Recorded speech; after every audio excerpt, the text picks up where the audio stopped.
Hey guys, welcome back to my channel. This is going to be my review of The Patient and Room 18 by Mignon G. Eberhardt. And then also a very quick life update because, as you know, I have been gone about a year. I moved from one state to another. I had to then buy a house in this new state. I have 3 kids. I homeschool. Everything just kind of got away from me and I was not reading. I did not go really near my TBR at all. And the few books that I did read, I either was like super annoyed with or just super uninterested.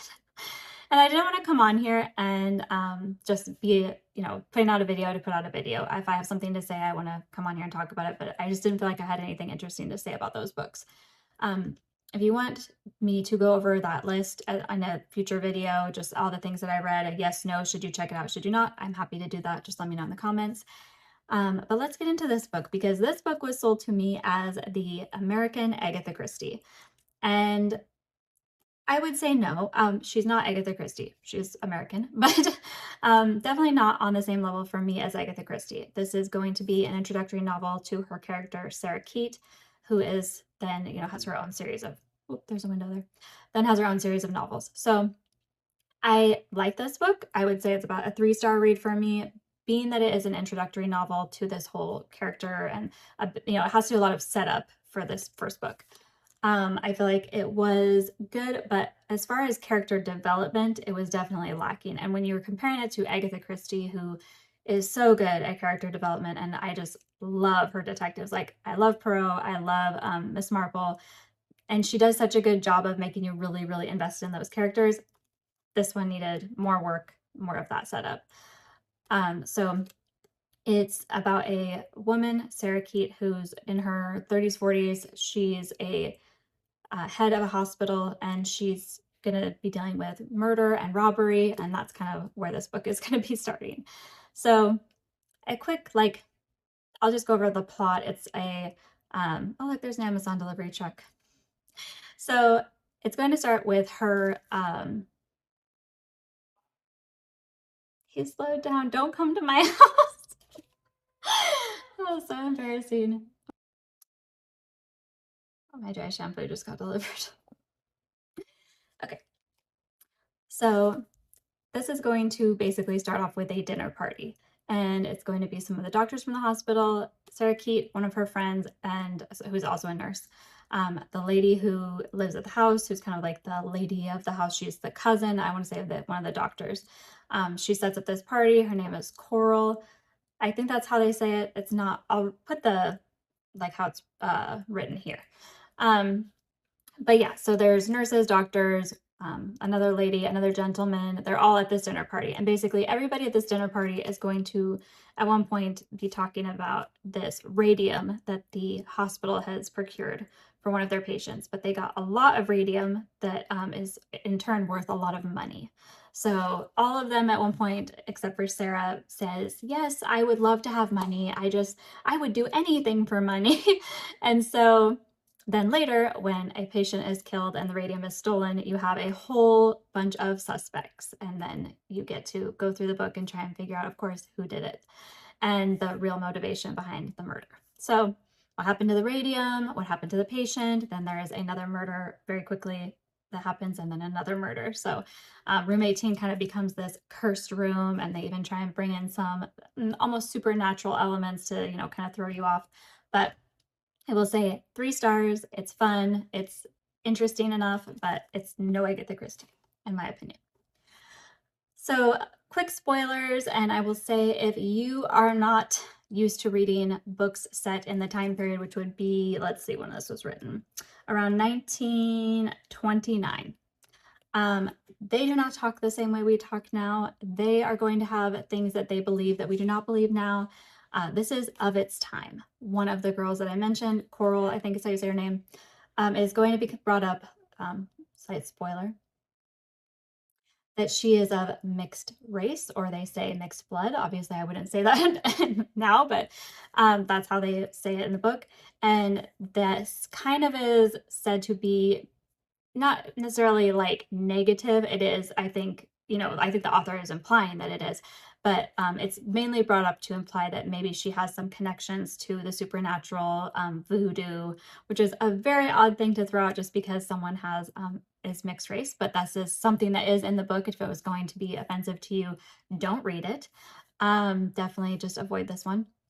And yeah, this is, like I said, to bring in that more supernatural element. And I will say, major spoiler,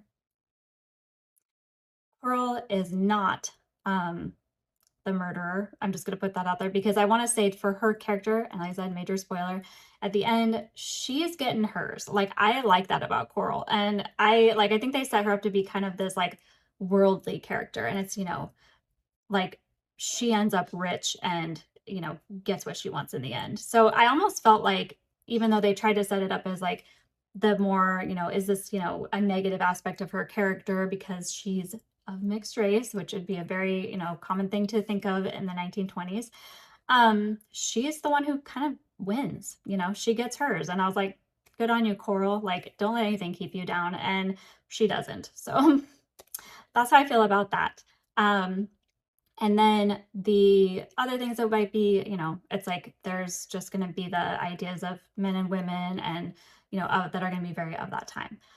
But Sarah is the main character. And the only thing I thought was funny is like, she's in a hospital and very capable, but they do, like, she does faint at one point, like hearing about one of the murders. And I was like, did they just throw that in just to be like, but she's still a woman?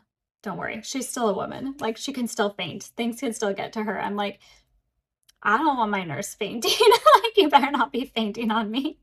So she was fine. I think that was just like, a little thing to show like how shocked she was. But yeah, I mean, if you're a nurse, you should be kind of used to these things. So I liked the book. Like I said, 3 stars. It wasn't amazing. It wasn't terrible. Interesting plot. And I didn't figure it out. So hey, that's good on them. I will say the other thing that I was super annoyed about was at one point she is told point blank by one of the characters, I saw who did it. I saw who did it. And instead of grabbing that person and making them tell her immediately, she lets them like walk away to go finish their work. The guy's like, I gotta finish my work because he's a gardener or a caretaker at the hospital. And she's like, okay, we'll catch up later. I'm like, you could not drag me away from that person. Like, there is no way. There is no way he would not tell me every single detail as soon as he said, I saw who did it.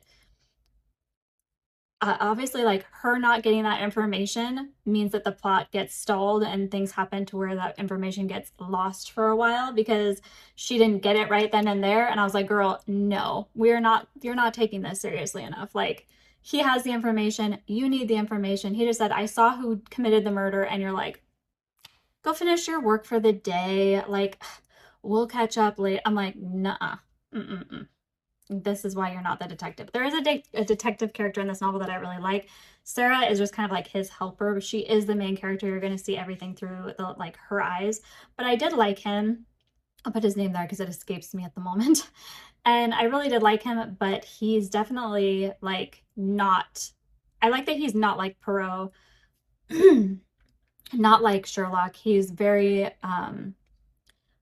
like, he's competent, but he's not cocky. He's not one of those detectives that's like, I've got this figured out. I knew from the moment I walked in the door. I knew everything. And I like that about him. He's very capable. Like, he's going to work the scene. He's going to talk to everybody. He's going to interrogate everybody. But at no point is he overconfident in his assessment. He's never going, I figured this out right away. I could tell from the beginning. He's actually worried at one point. Like, he's like, I think I'll be able to get justice here, but you don't always get justice. Like, you don't always win. And she's telling him, like, I've heard so many good things about you. Like, I know you're a great detective. And he's like, yeah, I am, but you still lose sometimes. And I like that about him. So yeah, overall fine. And like I said, I'm not sure how often I'll be back here.